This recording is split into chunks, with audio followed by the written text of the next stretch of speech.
ஹைடிஸ் நீங்கள் இவ்வளோ நாளாக எதிர்பார்த்துட்டு இருந்த போர்ட்ரேட் மெஹந்தி தான் எப்படி போடணும் அப்படின்றத நீங்கள் பார்க்க போகிறீங்க.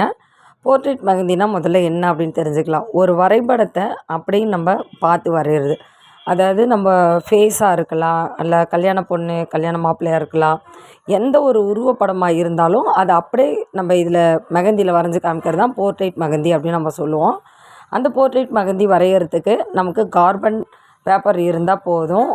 அந்த கார்பன் பேப்பரில் நீங்கள் என்ன முக வடிவமைப்பு வரைய போகிறீங்களோ அந்த முக வடிவமைப்பை பென்சில் ட்ராயிங் எடுத்துக்கோங்க.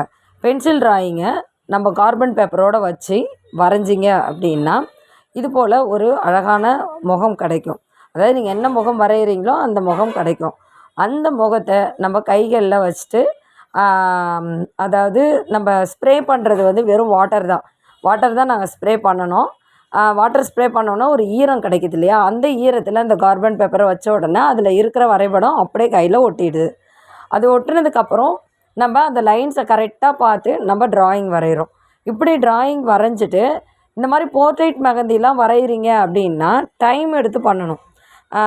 போர்ட்ரேட் மெஹந்தின்றது ரொம்ப மெலிசாக வரையக்கூடிய ஒரு விஷயம். அப்போ எந்தளவுக்கு டார்க்னஸ் ஸ்டெயின் பிடிக்கும் அப்படின்னு கேட்டிங்கன்னா கொஞ்சம் லேட் ஆகும் ஸ்டெயின் பிடிக்கிறதுக்கு. அப்போ அதே மாதிரி தின்னான லைனுன்றதுனால சீக்கிரமாக உதிர்ந்து போகிறதுக்கும் நிறைய வாய்ப்பு இருக்குது. அப்போ உதிர்ந்து போகாமல் இருக்கிறதுக்கு நம்ம சக்கரை தண்ணி இருக்கு இல்லையா, அதை அப்ளை பண்ணணும். அப்படின்னா அது ஸ்ட்ராங்காக கையில் ஒட்டிக்கும்.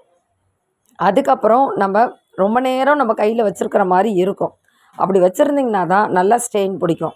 ஒருவேளை சீக்கிரமாக உதிர்ந்துருச்சு அப்படின்னு சொல்லி நீங்கள் விட்டீங்க அப்படின்னா எந்த அளவுக்கு அது இழுக்குதோ அந்தளவுக்கு மட்டும்தான் உங்களுக்கு ஸ்டெயின் கிடைக்கும். ரொம்ப மைல்டாக தான் இருக்கும். அதாவது ஒரு நாள் தங்குற அளவுக்கு தான் இருக்கும். அப்போ இந்த மாதிரி போர்ட்ரேட் மெஹந்திலாம் வரையும் போது கையுடைய பகுதிகளில் வரையாமல் நம்ம இடத்துக்கு இடம் அதுக்கான தகுந்த இடம் பார்த்து நீங்கள் வரையணும். அடுத்தடுத்த போர்ட்ரேட் மெஹந்தியில் உங்களுக்கு அதுக்கான நுணுக்கங்களோட கிளாஸ் வரும்.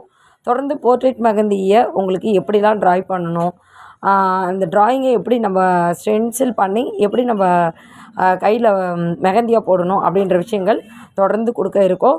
நீங்கள் ஃப்ரீ கோர்ஸில் இருக்கீங்களா, A1 மெஹந்தி ஃப்ரீ கோர்ஸில் இல்லை அப்படின்னா ஜூலை மாதம் நம்ம புது பேட்ச் ஆரம்பமாகும். அந்த பேட்சில் நீங்கள் ஜாயின் பண்ணிக்கலாம்.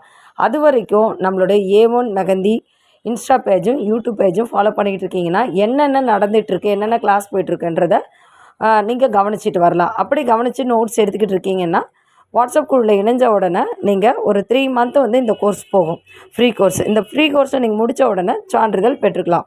இது முழுக்க இலவச வகுப்புகள் மட்டுமே. உங்களுக்கு ஆன்லைன் கிளாஸ் ஆஃப்லைன் கிளாஸும் இருக்குது. நீங்கள் ஆஃப்லைன் கிளாஸ் வரீங்க அப்படின்னாலும் இதில் இருக்கிற நம்பருக்கு நீங்கள் காண்டாக்ட் பண்ணி நீங்கள் கேட்டு தெரிஞ்சுக்கலாம். இந்த கிளாஸ் எப்படி உபயோகமாக இருந்ததா, A1 மெஹந்தியோடைய கிளாஸ் வந்து உங்களுக்கு எந்த அளவுக்கு யூஸ்ஃபுல்லாக இருக்குது அப்படின்றத கமெண்ட் பாக்ஸில் கமெண்ட் பண்ணுங்கள். உங்களுக்கு எந்த மாதிரி கிளாஸ் கொடுத்தா பெட்டராக இருக்கும் அப்படின்றதையும் கமெண்ட் பண்ணுங்கள். அடுத்தடுத்த கிளாஸில் உங்களுக்கு அதுக்கு தகுந்த மாதிரியான கிளாஸ் வகுப்புகளும் போகும். அதே சமயம் நீங்கள் பியூட்டிஷியன் வகுப்புகள் இணையணும் அப்படின்னு எதிர்பார்க்குறீங்கன்னா அதுவும் ஜூலை மாதம் தான். சென்னை அழகி கலை அப்படின்னு இருக்கக்கூடிய யூடியூப் சேனலை ஃபாலோ பண்ணுங்கள். யூடியூப் இன்ஸ்டா பேஜ் ரெண்டுமே சென்னை அழகி A1 மெஹந்தி மட்டும்தான். ஃபாலோ பண்ணிக்கோங்க டியர்ஸ். ஃபாலோ பண்ணுறதோடு இல்லாமல் கிளாஸ் அட்டன் பண்ணி ரெக்கார்ட் நோட்டு எடுங்க. இந்த ஃபீல்டில் நீங்கள் அச்சீவ் பண்ணணும் அப்படின்னா உங்களை நீங்களே அப்டேட் பண்ணிக்கிறது ரொம்ப அவசியம். அப்டேட் அப்படின்ற ஒரு விஷயத்துக்காக நம்ம உழைச்சிக்கிட்டே இருக்கணும். தேங்க்யூ.